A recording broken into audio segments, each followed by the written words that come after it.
Bonjour tout le monde, voici mon présentation sur l'emphysème. Donc c'est quoi l'emphysème? L'emphysème est une maladie qui cause un élargissement des espaces d'air dans les poumons. Il cause la dégradation des tissus dans les petits sacs nommés les alvéoles.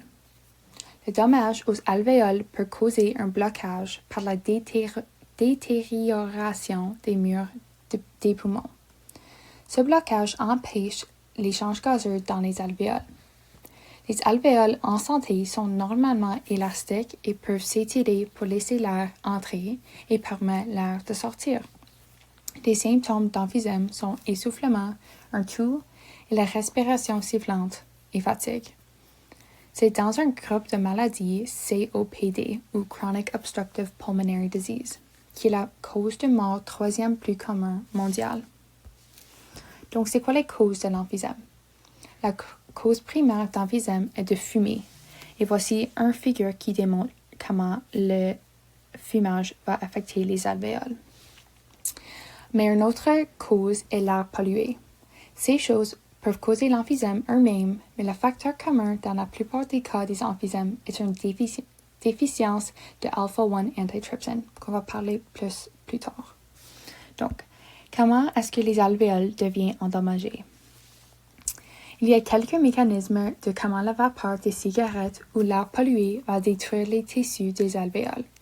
Le mécanisme principal reconnu est que les protéases, qui sont les enzymes qui catalysent l'hydrolyse des liaisons peptidiques, sont libérées par les cellules inflammatoires comme des neutrophiles, des macrophages et les cellules dendrites pour neutraliser les substances néfastes et protéger nos poumons par l'inflammation. Les macrophages vont libérer des neutrophiles, qui sont les globules blancs qui vont migrer au site d'infection et vont battre contre l'infection par libérer des protéases. Un des protéases les plus communs dans les cas d'emphysème est la neutrophile élastase. Elle est libérée par les neutrophiles pendant l'inflammation et vont détruire les bactéries et les tissus du site.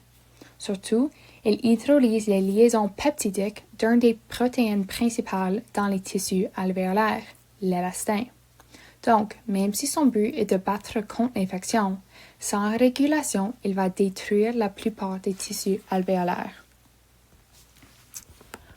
Une autre façon que la vapeur des cigarettes en particulier peut endommager les tissus alvéolaires est par causer l'hyperproduction du mucus dans les poumons. Un montant normal de mucus sécrété par les glandes va protéger les poumons et garder l'humidité dans l'air.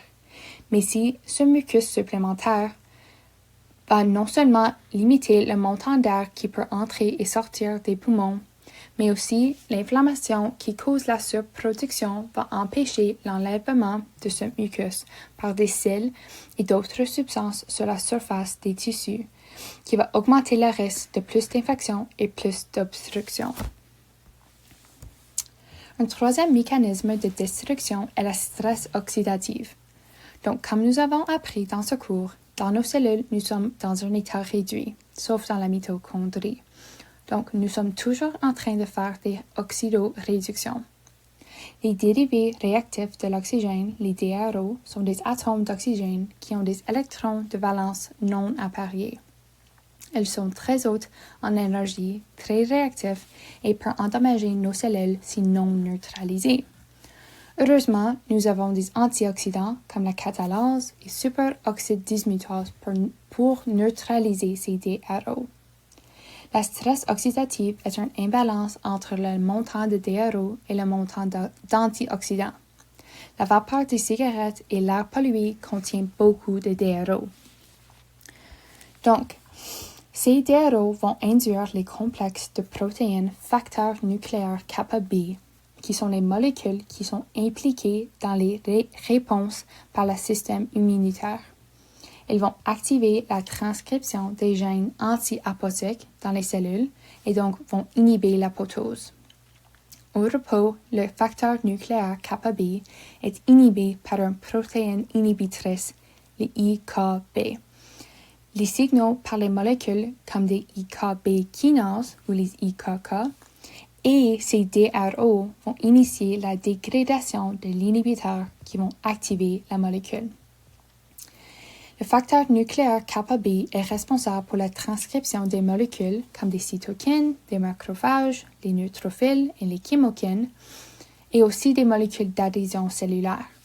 Ces molécules vont dicter le type et le montant de cellules inflammatoires permis d'accéder les tissus des poumons.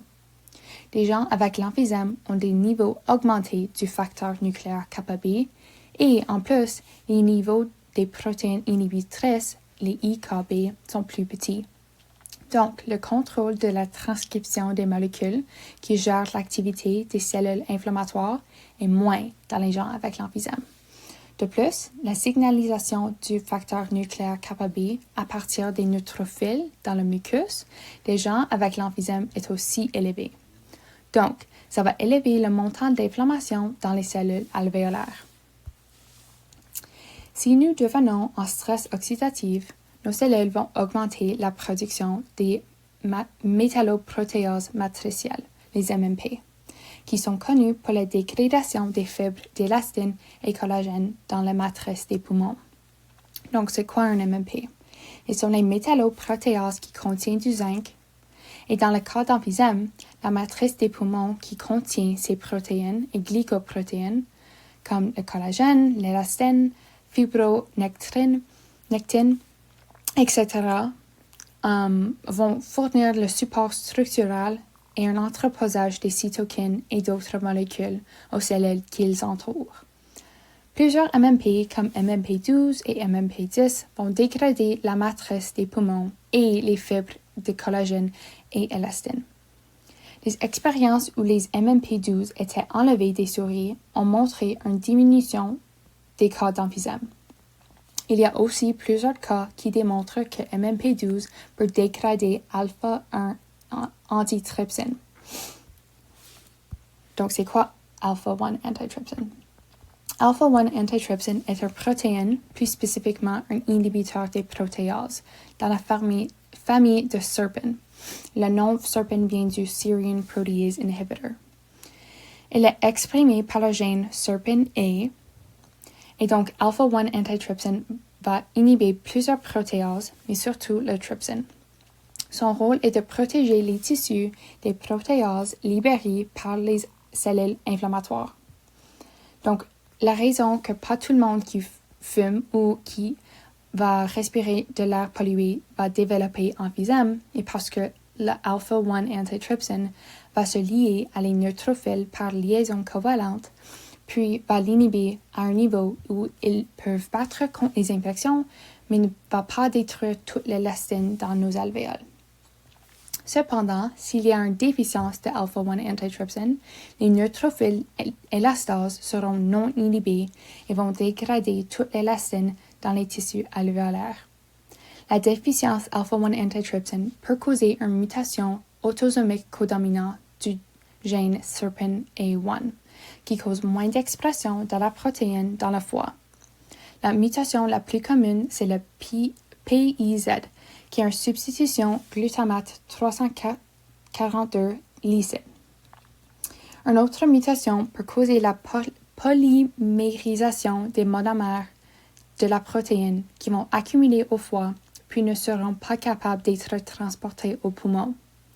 Il y a aussi des études qui démontrent que quand les individus ont la mutation pour alpha-1 antitrypsin, les neutrophiles au poumon produisent un montant accru des DRO, qui vont, comme j'ai expliqué avant, augmenter l'expression des MMP, qui va dégrader plus d'élastin dans la matrice alvéolaire.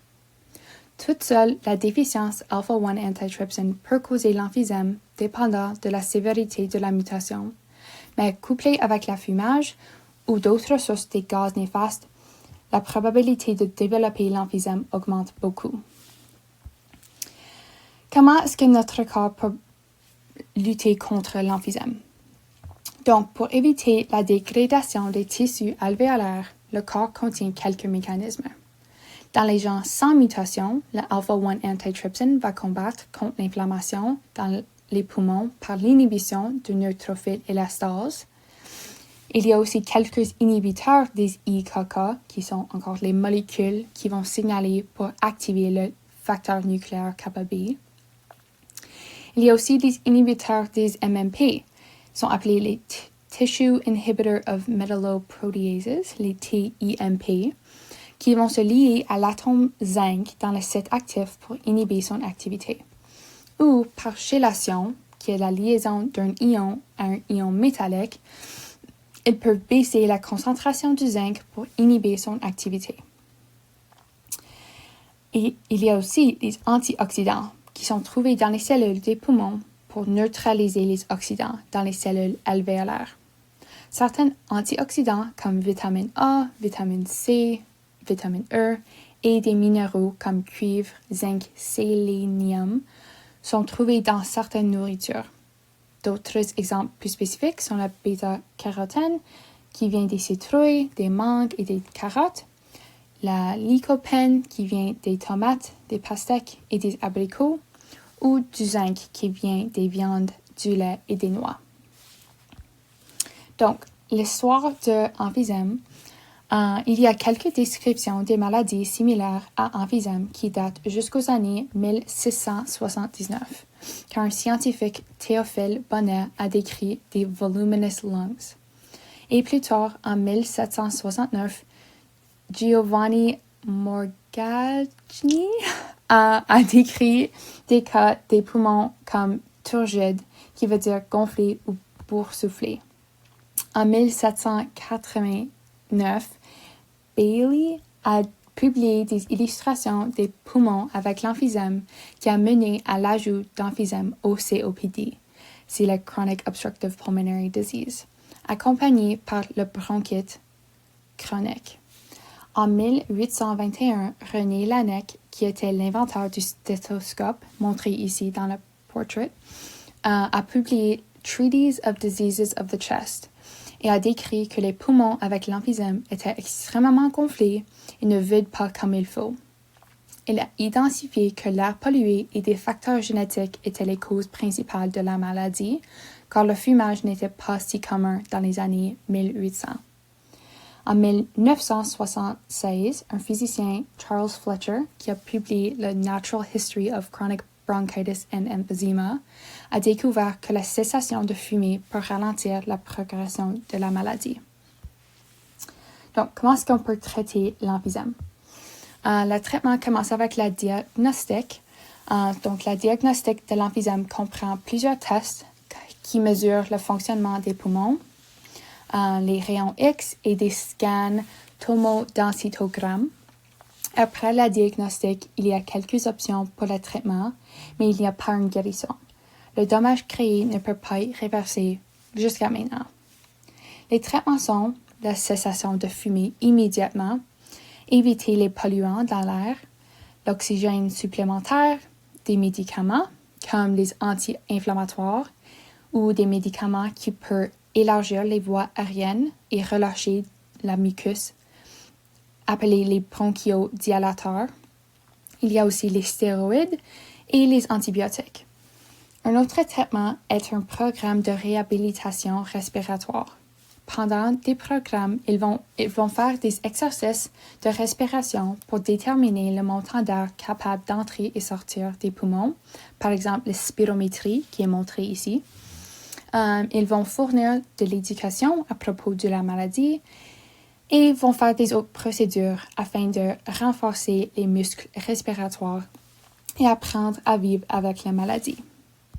Et finalement, les développements récents. En 2018, un autre traitement était approuvé par le FDA des États-Unis. C'est une valve endobronchiale qui est insérée dans les poumons pour réorienter l'air à des parties des poumons en santé plutôt et plus loin des parties endommagées. Ceci permet l'air qui est piégé dans les blocages d'être exhalé et empêche l'air inhalé d'entrer les parties endommagées des poumons. Cette valve améliore la fonctionnalité des poumons et permet aux gens avec emphysème de prendre les plus gros respires. Et en juin 2024, un médicament a été approuvé encore par le FDA aux États-Unis. C'est appelé, je ne vais pas prononcer la première, mais ensifentrine, qui était développé par Verona Pharma à Londres. Elle a été testée dans presque 20 essais cliniques. Il est un inhibiteur sélectif dual des enzymes phosphodiesterase 3 et 4. Donc le PDE3 qui est plus commun dans le système circulatoire et le PDE4 qui est plus commun dans les poumons. Si ils sont inhibés, ça va ouvrir les voies aériennes et réduire l'inflammation.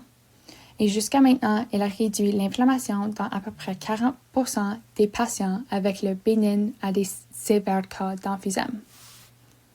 Et voici mon bibliographie. Merci beaucoup.